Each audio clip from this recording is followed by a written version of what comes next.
никаква намера да стане за да зборувам денес, меѓутоа не можам да се воздržам од толку убавиот инспиративен говор на колегата Хаджиевски. Најверојатно градоначалникот не е тука, па за да види кој има најголеми амбиции за пратеник.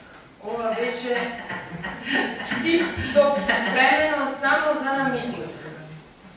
Јас навистина се пронедов по 2 реченици најмногу, како рече новите советници.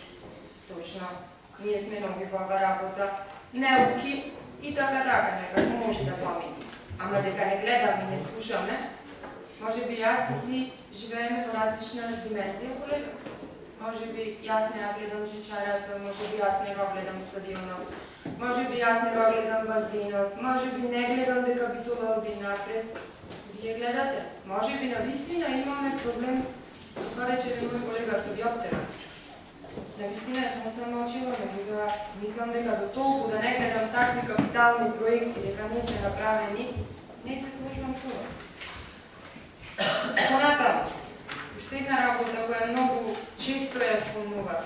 Значи, някои од вас ги кажат, 2005-та ја спомнувате упорно. Зошто? Сакате да кажете дека пред 2005-та покал се движевме? Мислам, не можем да разберам дека немало тогаш асфалт. Кај одевме?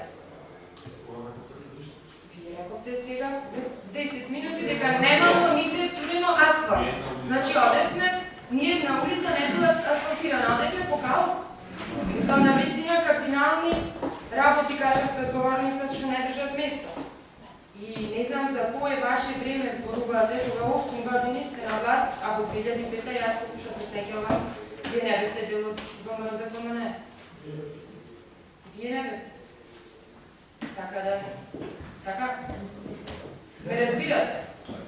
Значи, вие бевте во коалиција како ние, што сме сега. Меѓутоа не бевте дел од ДКМН. Така?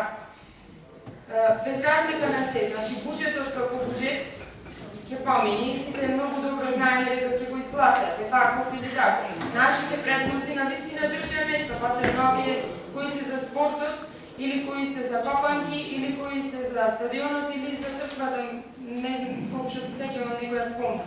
Меѓутоа не мора да се разговара овде како во Битола да има некој сателит паднат, ама ние сме слепи и никој не го гледа.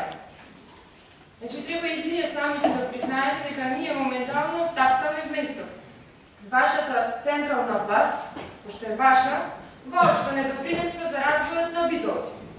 И на вистина, некои работи може би нагрешка се кажали кои се под централна капа. Меѓутоа има работи кои се на локално ниво и на вистина не јадат по напорен текст. И самите знаете дека се во право. Меѓутоа на вистина не држи место.